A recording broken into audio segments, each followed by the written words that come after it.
Good afternoon. Um, we just want to spend a couple moments today to talk through some of the issues that we face. One, I remain grateful and energized to lead the Chicago Bears. When I started this journey 20 months ago, I knew there would be days like this that would be challenging. That's part of building a world-class franchise. Well, one good thing about challenging times, it allows people around you, it allows each one of us to become strong and stronger, to become committed, to become dedicated, to become vibrant, to really understand what it means when we talk about having character and integrity. My goal still remains is to make sure we build an organization that can have continued success both on and off the field. Now is that time. Now is the opportunity. We have some great attributes on our side. We have the greatest fans in the National Football League. I would argue we have the greatest fans in all of professional sports. And I made it clear in my introductory press conference, we will build a champion on the field. We'll build a champion in the community. We'll build a world-class stadium. Nothing has changed. We are not going to waver from that. So I want to address head-on a couple of the events from last Friday. It's been about 72 hours. One, the decision was made to terminate the employment of head coach Matt Eberflus. These are not easy decisions. These individuals have worked hard. Coach Eberflus worked hard. They have families. We understand that. And we tried to do everything in a professional manner. But that decision was made on Friday. That was the first thing. The second thing, we made the decision and determination to promote Thomas Brown to interim head football coach of the Chicago Bears. It was the right time to make that decision. Thomas is incredibly bright. He's hardworking. He's grown up around the game. He's talented. He has great leadership capabilities. He's decisive and he's clear. And I'm excited to watch him lead our football team.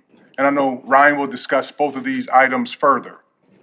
The next item I want to make sure we're clear about is Ryan Poles is the general manager of the Chicago Bears, and he will remain the general manager of the Chicago Bears. Ryan is young, he's talented, he's bright, he's hardworking.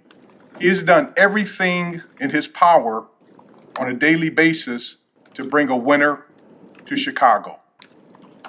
And I'm confident in Ryan. My faith remains strong in Ryan.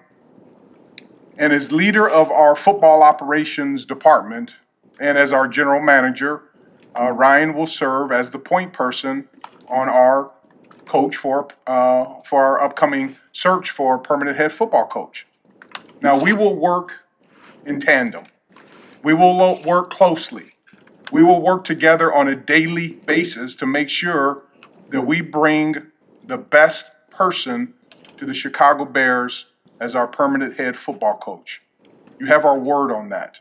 It will be an exhaustive search. It will be organized. It will be diligent. We will do it the right way. And one of the things that we have to keep in mind, there are certain policies and procedures that are set forth by the National Football League, and we need to follow those, and we will follow those. But when you look at the assets of the Chicago Bears, why am I so excited about this opportunity to work with Ryan about finding our permanent head football coach here is, number one, we have the greatest fans that I talked about earlier. They are passionate. I appreciate and embrace that passion. Secondly, is that we have a great tradition of the Chicago Bears. It is really special in all the sports. We're going to have plenty of salary cap space. We have a young, talented roster. We have strong draft capital in the upcoming draft. And we have a quarterback in Caleb Williams who's shown he is very special, and in the right environment, he can become even more special than he already has shown.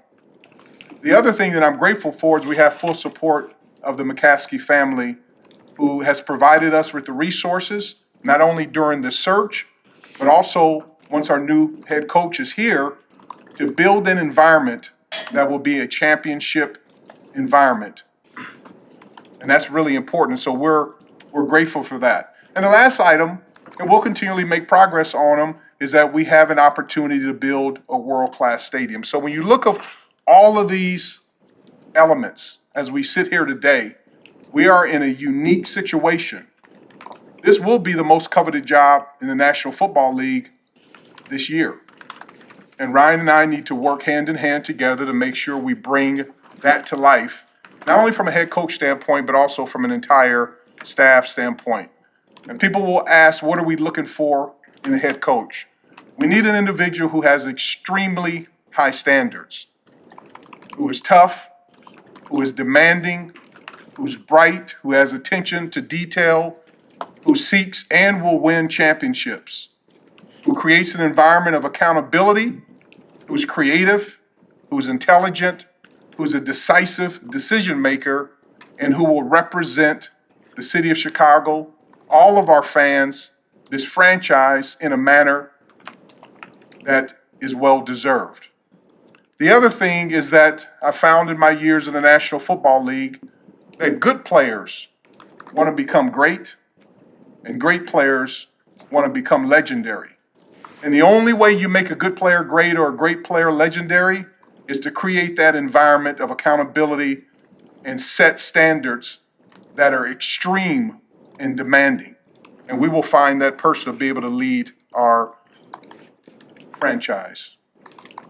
But we have to keep in mind that we have 5 regular season games left to play. One this weekend at San Francisco. We're going to do everything we possibly can, from ownership to Ryan, myself, to the coaches, to staff, to our players, to Coach Thomas Brown, that we support each other. We support our players, we could support all of our coaches, and especially Coach Brown, to allow us to perform at the highest level. I am confident, I'm energized, I'm excited about this unique opportunity. We will get this right. And we'll be sitting up here in the future at some point in time, and we'll look back onto this day and say this was the day that we start pointing in the right direction to build the franchise that all of us know that we want to build.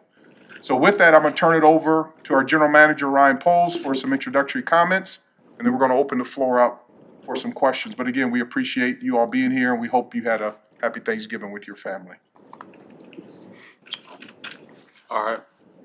So first, I just want to thank Kevin and George for their support and their alignment. As we all know, situations like these are very difficult. When you build relationships with someone over a period of time, to let them go is tough. But I want to thank Coach Eberflus for his efforts and his dedication while he was here. But at the end of the day, we just came up short too many times. We had to make a change. As I reflect back, 2 years ago, I was proud of the progress that we made from year 1 to year 2, but disappointed we weren't able to stay on that track in year 3. In terms of Thomas Brown, I'm excited for him. We love his direct leadership, his command, and his confidence. And I believe he has the traits to lead not only our team, but as well as our offense. I think the key thing to remember is it's not just him on the offensive side of the ball. There's some guys like Chris Beatty who have been very impactful over the last few weeks as we've seen our offense, especially our pass game, continue to grow. So he'll lean on the people around him to continue to let our offense elevate, and Thomas can continue to lead our football team as the head coach. I'm really excited about these next 5 weeks and the opportunity that we have. But I do think it's critical that we focus on San Francisco for the remainder of this week as we get prepared and get our football team prepared. And I look forward to circling back in the near future to talk about the search as we put those plans together. So I'll open up to questions. Ryan, what did you believe you had saw during the hiring process of Coach Eberflus that you just didn't see consistently enough throughout his tenure? Yeah, when you look at the end of the game situations, just some of the detailing to finish in those moments. We all know a lot of these games come down to those critical spots that we weren't able to get over the hump. Kevin, in your role evaluating and overseeing Ryan, how do you assess his culpability in the decision to retain Matt after last season and oversee a coordinator search that ultimately failed pretty miserably? Yeah, I mean, one of the things I have prided myself on in my entire career is there's, a couple different types of people. There are people who can find fault, and there's the people who can find fault and then come up with solutions. And one of the things I appreciate working with Ryan is that he's one of the people that will raise his hand and say, hey, this is something that we could have done better, but here's some solutions. And we're committed to doing that. So I really want to spend our time, and this is not shirking any responsibility, but there are only so much energy coefficients that we have. As Ryan said, these next 5 to 6 weeks are critical.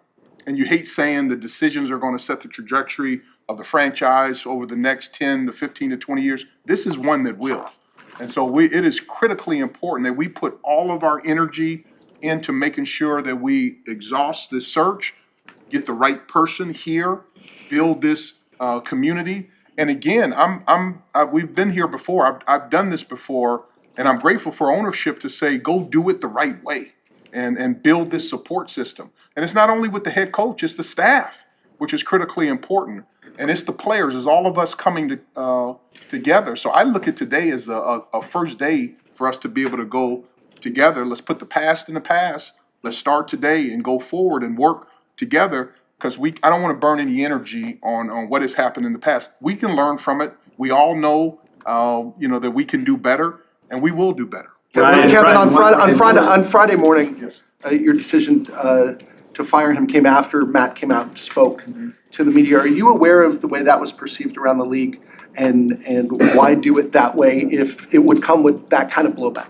Yeah, because I can tell you this, when Coach Eberflus had his press conference, we had not made a final decision. And I think you know me, I think you know Ryan, I think you know George McCaskey, and I think you know the McCaskey family. If one thing we stand for is family and integrity and doing it the right way. In retrospect, could we have done it better? Absolutely. And I'll be the first one to raise my hand, yes. But during his press conference and even a couple hours later, we had not reached a decision. But on the flip side of it, something that was important to us is that once we reached the decision, we wanted to make sure to talk with Matt about that so he could have the respect to be able to call his family. And I'll say this, one thing that happened, this is the first time, and it happens around the league a lot, where a head coach will find out he's terminated, and he finds out before he's told from the organization. And that's something that we promised that we weren't going to do. So in retrospect, could we have done better? Yes. But we were trying to be respectful, and we did not know our decision when he started his press conference. Were there dissenting voices on that? Was there debates on whether or not the head coach should go? We always have debates. But again, from Ryan, him making the decision and talking with myself and George, debate is good. And I don't want to call it any dissenting voices, but we had discussion. This was not a 5-minute conversation. I mean, when you're talking about decisions that you've made about not only individuals' lives and careers, but we were very thoughtful. And the other thing that was really important is the fact that we not only played in Detroit, that's Thanksgiving Day. And I have just learned over my career that it's important to try to at least get a good night's sleep, which I don't think any of us did Thursday night, but at least try to think clear and be respectful to make better decisions. And I think once we had an opportunity to discuss this at length, we felt that Friday was the right time to do it. And why not make the move? Say over the head coaching hire? One of the things, again, we're focused on is final say was doing what's right for the best interests of the Chicago Bears. So I'm confident. I've never been concerned about, final say or whatever. Ryan, he's general manager. He leads our football operation. He'll serve as the point person. We will be in contact, just like we were over the last 72 hours, in contact hours a day. We will spend multiple hours a day until we make this hire. So from a final say standpoint, I mean, ultimately he's the general manager, but I think in working together, it'll be very clear who's the right person for the Chicago Bears. What if you guys have dissenting opinions when it comes down to two people who someone's got to make that call? We'll work that out. Yes, and again, Ryan he's the general manager. He's head of football operations, And so he would have the final say if it ever got to that point. But I'm confident that we will work through it, because the good thing about it, so long as we keep the center of our decisions what's in the best interest of the Chicago Bears, our players, as we go forward, it will become clear as far as who is the person should lead this franchise from a football standpoint, from a coaching standpoint. If Thomas Brown isn't the long-term choice, is there any concern about Caleb then having his third play caller before he starts his second year? I think we've seen his growth through some of the situations we've had so far. We always got to keep that in mind. And we're going to make sure, again, when we go back to what's best for the Bears, his development is critical. So we need to make sure that there's alignment in that space so he can continue to get better. Right, we know that Will he have input? I don't know about specific input, but it's got to be a major part of an interview process is making sure that there's a plan for a young quarterback in this league. Right, we know the frustration. Chris, go ahead. We know the frustration that was in that locker room after the game Thursday. How much did that weigh on you as you made this decision? The way that the season has spiraled on you and the way that the players were reacting to their head coach. Yeah, it's important to always have the pulse of the locker room and understand what's going on. Because, the one thing that I can say is our players and our team, they've played extremely hard through adverse situations. You don't want a situation where that starts to crack and you don't see the same effort and the same energy. So we're always being aware of the environment and taking that into consideration. Ryan, why not make the move sooner on Matt? You had 2 years of body of work. There were player comments about coaching in general going back to September. The results through the New England game or the Arizona game could have been justification. Why not do it sooner? And do you think if you had made a change sooner, maybe this season could have been saved? Yeah, it's hard to go back and figure out if everything would have been different.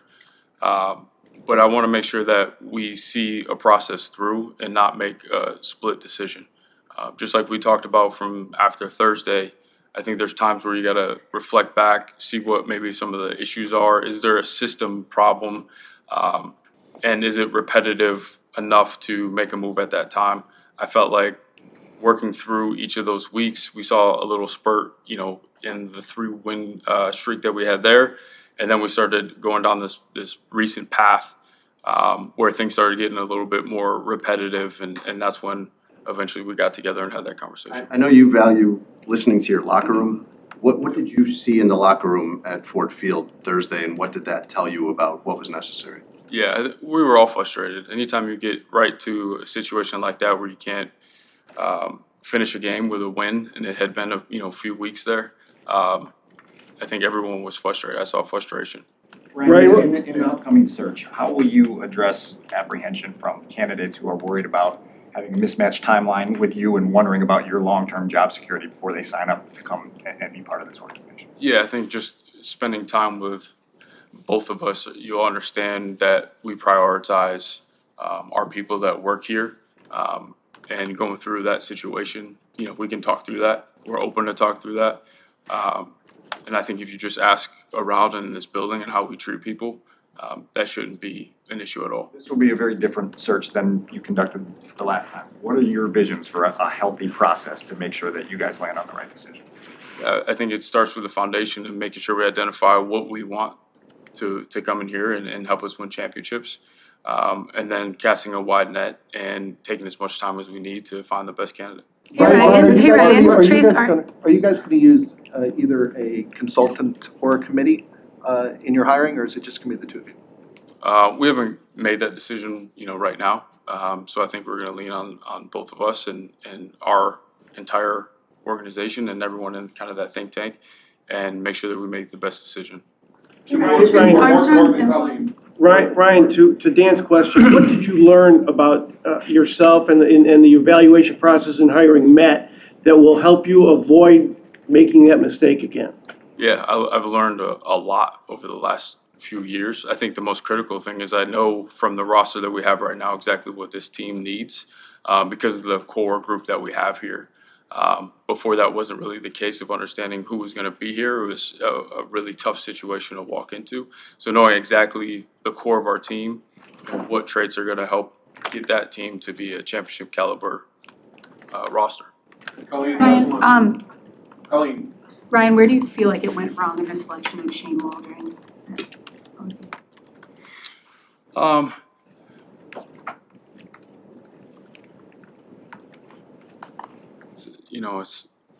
it's with Shane. Obviously there was some, communication that probably didn't happen as clean as it needed to be, and we just got off to a tough start. It's always difficult when you have a young quarterback. We built this to have support around Caleb. But when you have that blend of a young rookie quarterback with experienced players, to make that all work, it's a difficult task. And I think there was a little bit of a struggle just getting that going. Thanks, guys. Ryan, Thank you.